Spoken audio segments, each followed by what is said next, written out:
It's all new.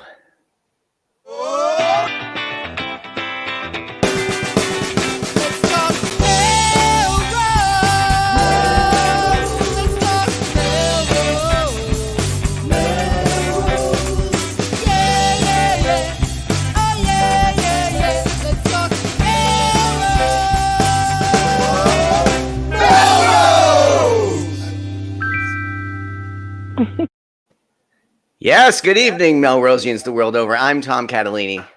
I'm Jen LeClaire. And I'm Kathy Vines. And this is Let's Talk Melrose. Melrose, a show where Melrosians talk to Melrosians about Melrose, and we are on the new tech.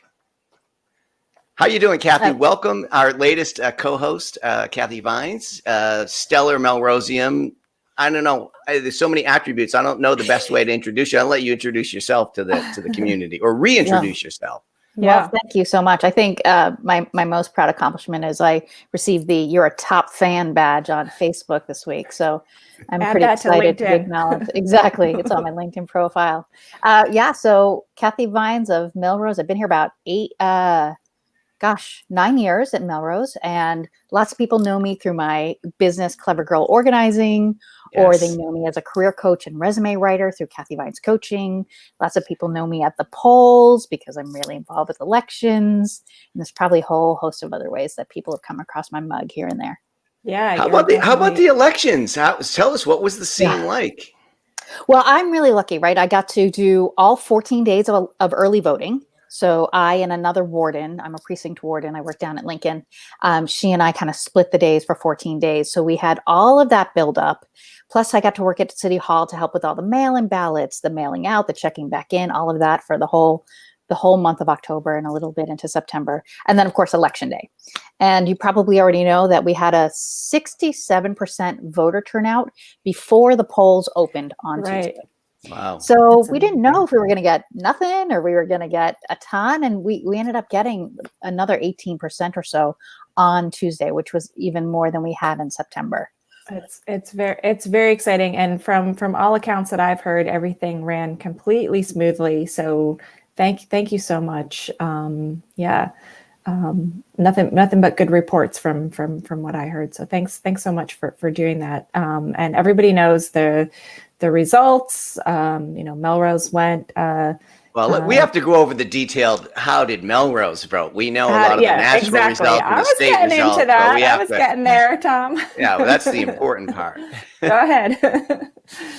Well, I think we have the producer's going to put up a graphic on all this fancy new technology we're using, and so there you have presidential results. Yes, the presidential results. So this is from. We got to give credit so we don't get in trouble. This is from the Boston Globe. Where you can drill into each town. So we, of course, just drilled into Melrose, and you can see there just under 73% to the Biden-Harris ticket. And if we look at the rest of the data in our show doc, it was kind of pretty much down the ticket. So Biden-Harris, Senator Markey, Catherine Clark, and then there were several unopposed races: Terrence Kennedy for governor's council, Jason Lewis for state senator, Kate Lippert-Garabedian ran again for state rep. And Tom, you didn't make it for registrar of probate, despite. I think I'm kind of thankful. You know what? I want to go for district warden now. I kind of like either warden or commissioner. Yeah, those are good sounding titles. And then the two questions. So question one passed. Really different. Yeah. Melrose voted, overwhelming almost 13,000 votes to about 4,000 votes, overwhelming in favor, and neck and neck on question two, question two did not pass. That's ranked choice voting, which we went over in detail on the show here, and did not pass the state, and was a no vote here by a few hundred votes. So 82, just like roughly around 300 vote difference. Yeah. Split the 16,000 something votes down the middle, pretty much in a slight no here. I would argue that the LTMM effect educated the viewers in town, and that bumped up the yes vote, because I think that's the big thing with the ranked choice voting is it takes some little time and effort to understand what that's all about. Yeah, and I think in my experience with ballot questions, if it's too complicated for people to understand, it's an automatic no, right? Yeah. People need to feel for a ballot question that that they really buy into the point. And if it's too complicated for people to have either understood when it was written that way, or quite frankly, there wasn't a lot of advertising, right? We got tons on right to repair and not so much on ranked choice. So I don't think people were absorbing it or even exposed to it enough to feel educated to make it a yes. Yeah, I agree. I think that when people don't know enough about an issue or have any doubts, the tendency is towards a no vote. It's harder to say yes for some reason, for whatever. Well, listen, I'm going to tell you a yes vote that just came in. I just got a Yeah. text message from the crew at MMTV. We are live on the air on MMTV cable channels, as well as Facebook, as well as Twitter now. This new technology, the reach of MMTV and LTMM is just expanding. That's amazing. That's amazing. So let us be the first then to say across all channels, happy birthday, Steve Cazella, our erstwhile co-host, but still always part of the team. So happy birthday, Steve, if you're watching. If you're not, of course talk he's about that watching. later. So can I take my signs down now, Tom? Well, so this was the talk going around the community page. I don't have signs up either, but there are some rules around political signs, and it's how long does the city allow? In Melrose, there's actually a bylaw and ordinance, something written in the books here that you're really only supposed to put the political signs up for within 30 days of the upcoming election and take them down within 7 days after the election. So lest anybody be unclear on that, we wanted to spread the word across all these media, the entire media empire of Melrose right now, that it's time to put them away. It's time to, I agree. Time to put the signs away. Time to make some space for your holiday decorations or something more festive that we can all kind of share together. And if you're looking for things to do, creative things to do with those signs, or creative ideas for what to do with those signs, head on down to El Pond. As part of the Melrose Public Art Initiative, there is an art and poetry installation on El Pond that was unveiled over the weekend, along with several other things.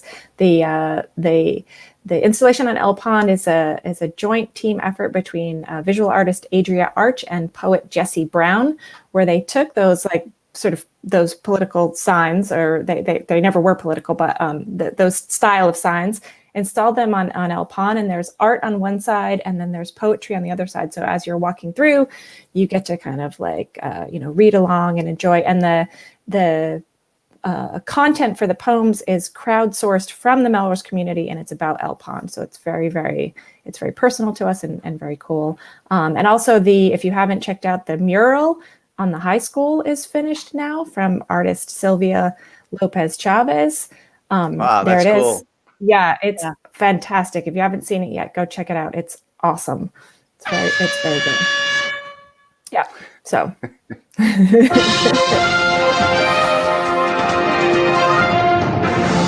I think it's time to get into the news. It's time for the news. LTMM this week. So one of the big things that's been bubbling up just in the last 24 hours or so is these proposed cuts to the MBTA that are significant and potentially impact Melrose pretty significantly. We should say that these are proposed cuts. There's going to be a December vote that will come after public hearings. But what's on the table, if the producers could put up the map of, let's say, Cedar Park. So we have 3 train stops in Melrose, West Wyoming, which is my stop, Cedar Park, and then what's the other one on Franklin Street called? It's Highlands. one they call it the Highlands. So Cedar Park is in the middle. Yeah. Yes. So Melrose is very much a small, smart growth type of. It's walkable. These train stations are really important for our commuters. You can walk. There's no places to park at any of these other things. So being able to get to these stations on bike or on foot is really important for this community. It's weird. It's weird because there's 3 stops, right? We're 2 miles by 2 miles. There's 3 stops through town. I've gotten off at the wrong stop before and had to walk back, and it's it's doable, but it does make a difference, and it's odd to.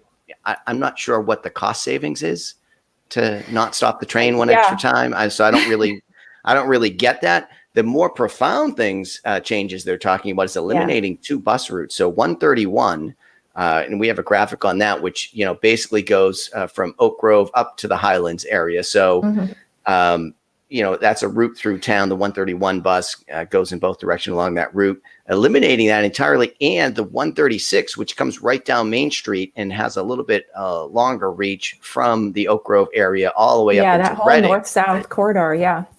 Yeah, I mean that to me is way more impactful than the commuter rail stop. Although the commuter rail stop doesn't make a lot of sense. So we should say that Mayor Broder, Rep.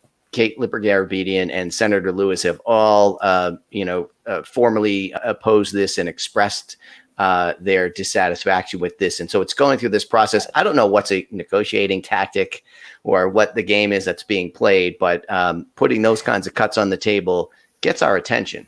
It gets our attention, and we appreciate our elected leaders kind of going to bat for this community on this issue. It would definitely kind of change the way we get around here. So, Kathy, are you a user of the commuter system at all? Any of these? Not anymore. But facilities? before I started my business, I was working downtown, and my husband, up until COVID times, was working downtown. So I was driving him and dropping him at the T, and he was either getting home on the T or the commuter rail. So it certainly has been a part of our lives.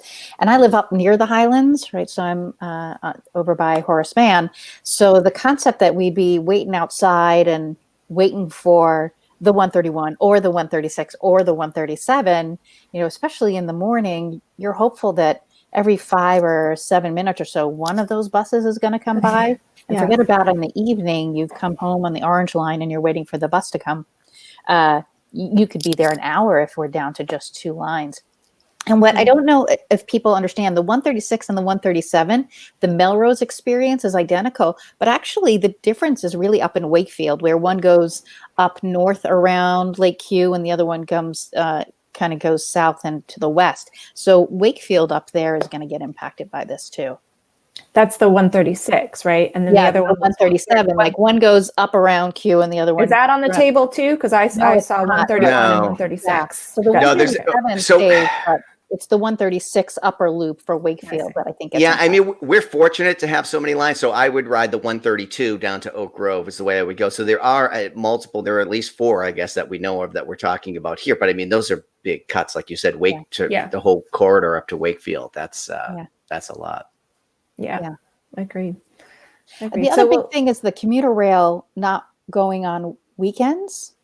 That's right. Not after 9 p.m. on weekdays. That's going to be system-wide. So that's not just a Melrose experience exclusively, but I think that just kind of compounds the commuter experience. Whether it's you want to go to the MFA for the day, or you're going to a Red Sox game. Well, it also you're a shift worker and you work on a Saturday at a hospital. Yeah, it also those types of cuts, I've heard about this before, also across the board impact like people who work in specific industries, like the restaurant and entertainment. People who work at restaurants and bars who are already being impacted. But like those types of workers who work either at nights or on the weekends, you're taking away public transportation. It seems rather targeted, but so this is the frustrating thing with the whole MBTA system, because it's not really that I read talked about as a temporary measure or a pandemic measure or any consideration of the larger picture. It's,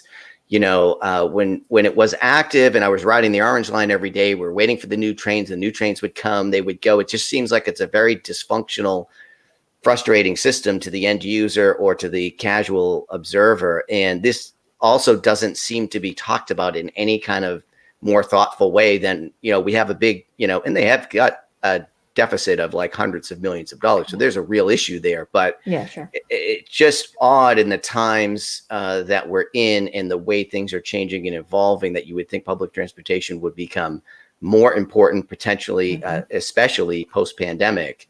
And it's just weird that they're talking about these cuts, because I think if they get made in this way, my understanding of it, it's a long road to get anything like that back. And I don't really know a lot about the justification. I don't know what the data says about ridership. Anecdotally, I mean, these things are busy. Yeah, I think I read some of the data. So I went to the MBTA website to read a bit more about the full Focus on the Future, or whatever the title was, report. And some things will be gradually brought back, they say, as they watch ridership and see how things change. But I don't get the impression that the closures of I think 6 commuter rail stations, I don't think that's I don't think that's a mothballing. I think those were complete. Whereas the 9 p.m. on weekdays and then the weekends, in theory, can be something that would be brought back as they're seeing demand increase, I think. Mm-hmm. Well, sometimes we study the data, and sometimes we just look up to the heavens and for the answers. Stick with me. I'm going. I see it. I see where you're going. I see it. I'm looking up to the heavens, and I can see where you're going. Yeah. So geology news in Melrose on Sunday was riveting. So we'll go in reverse chronological order to keep it interesting. Okay. The meteor showers, I guess, were spotted Sunday night, and I guess the peak is still coming in the next couple of days, particularly after. Oh, good, because I missed the first one. I had no idea. Particularly after midnight, but there was a lot of chatter about the Taurid meteor fireball in the sky. So I guess it's this comet that comes around once a year or whatever it is, and the little meteor that come behind it.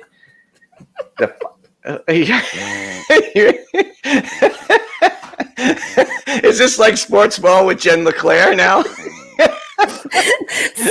Science Fridays with Tom Catalini. Yes.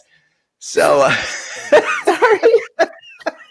So anyway, there is a meteor shower, and there were fireballs to the sky spotted throughout New England and the Northeast. Quite frankly, I saw some videos from New Jersey where a number of people saw them, but certainly visible here. And there should be more meteoric activity with the gaseous display as the front leading geological structure goes through the sky.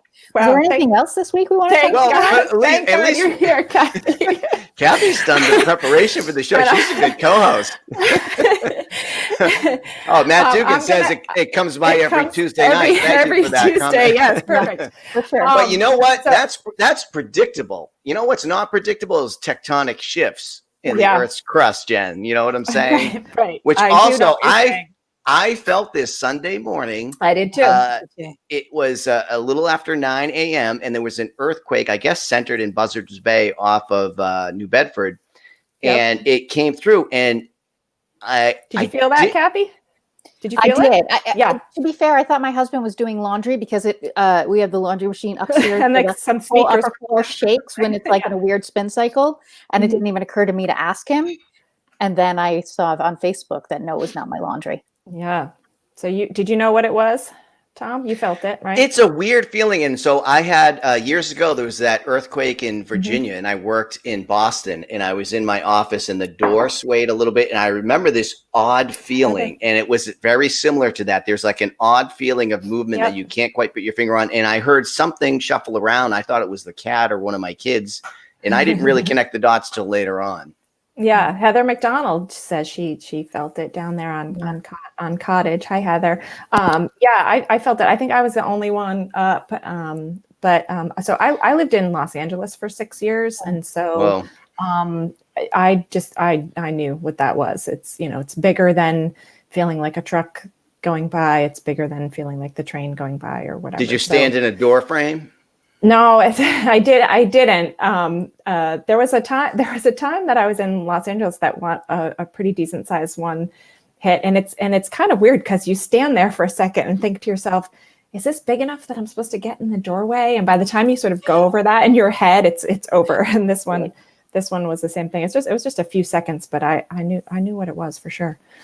Wow. You definitely felt it. Yeah, crazy stuff. And there's two kinds. There's my experience is that there's two kinds of earthquakes. One is that sort of like shaking and rumbling. And then there's another kind where you literally feel like you just kind of went, several inches that way or something. Like you kind of feel like you just went, it's weird.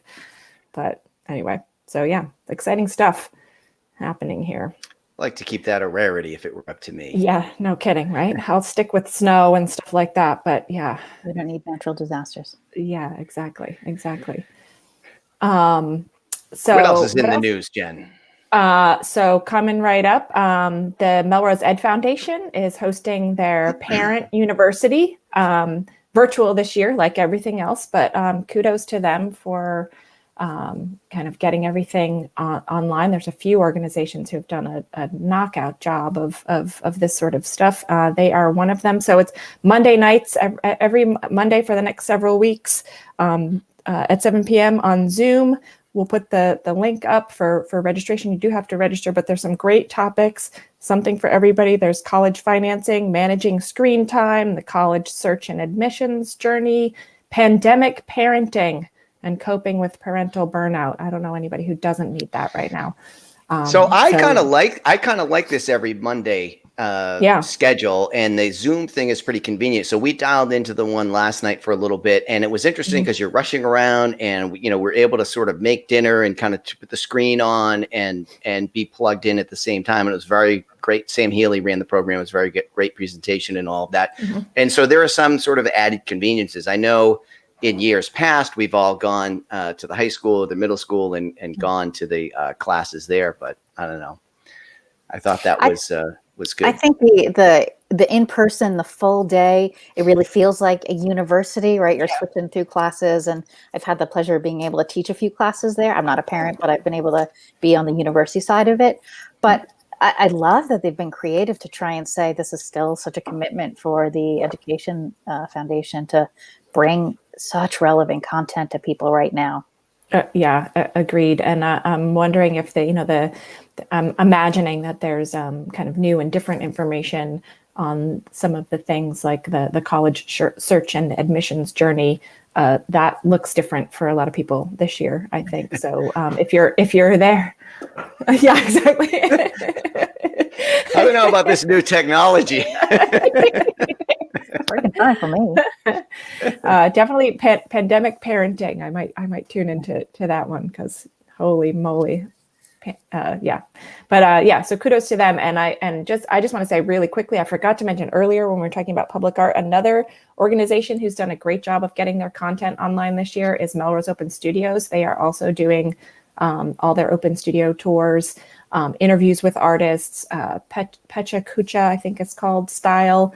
So we sort of go through kind of quick presentations with PowerPoint images with a number of artists at the same time, some demos, how to sell your artwork online. So, Demi Dubois and the whole team there has done a great job of bringing Melrose Open Studios online this year in partnership also, again, with MMTV.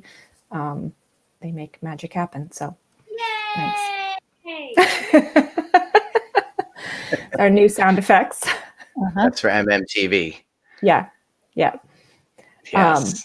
Guess what else is almost here now that all of our election, all the signs election season is coming to a close. This is closed.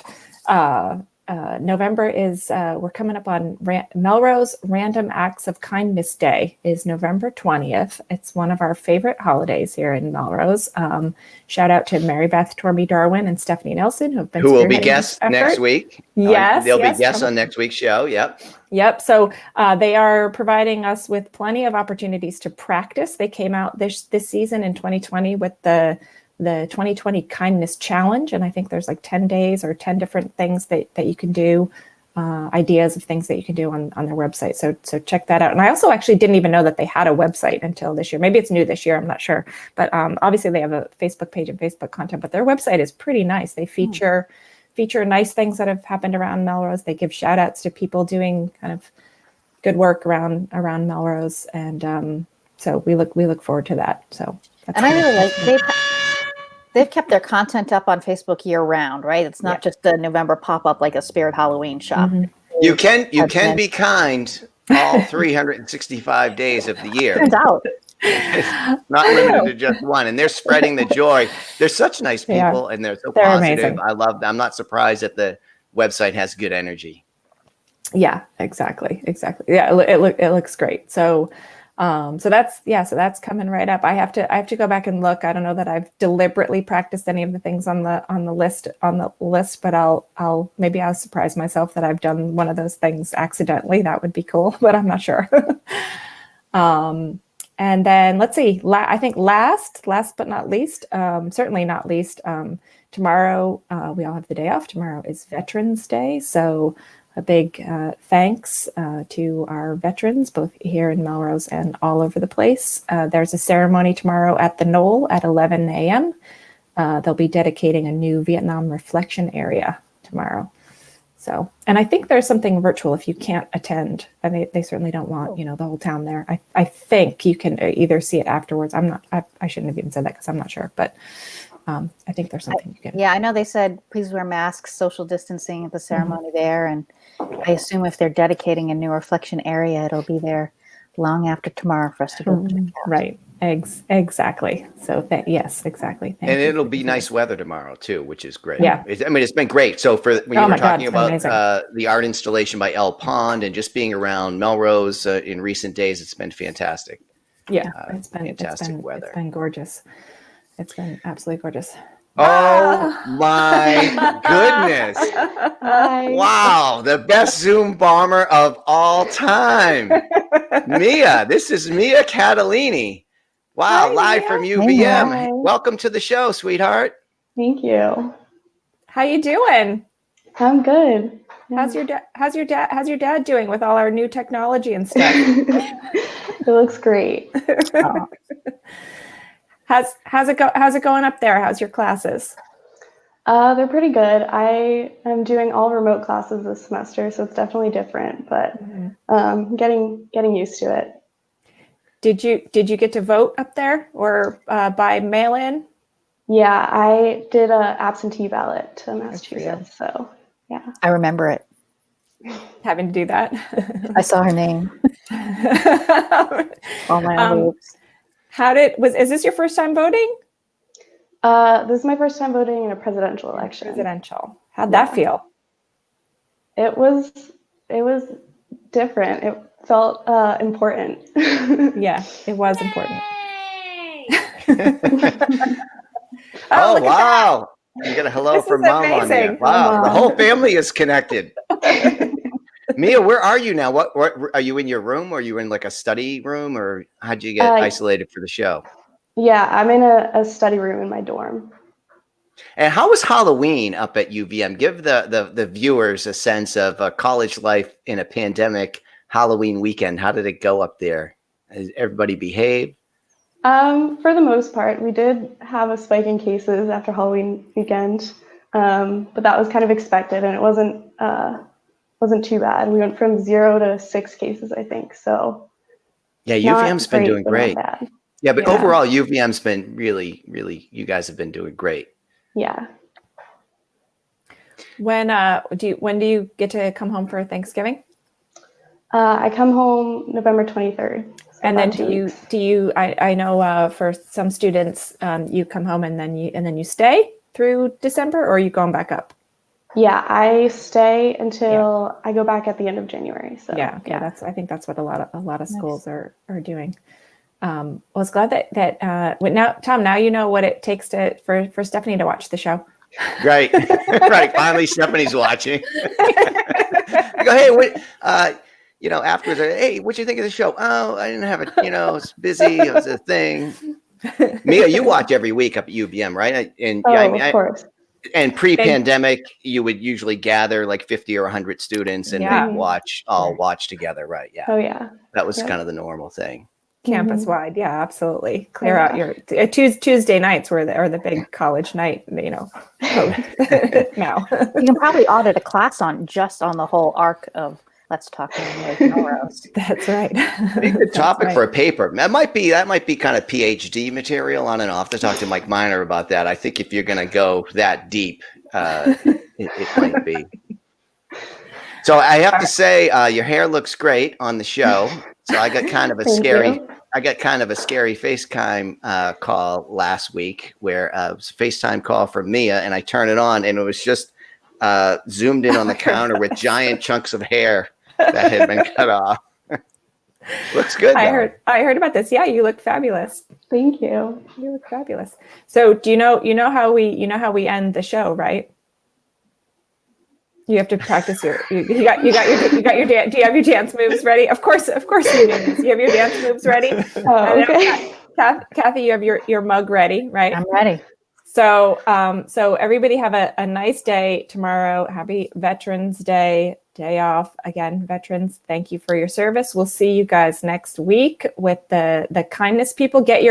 Maybe we should post the recipe for kindness punch ahead of time. Oh yeah. Or is it still top secret? So you can join us next week with some kindness punch. It's in the public domain. And the kindness warriors. So until then, Tom. We'll see you around town.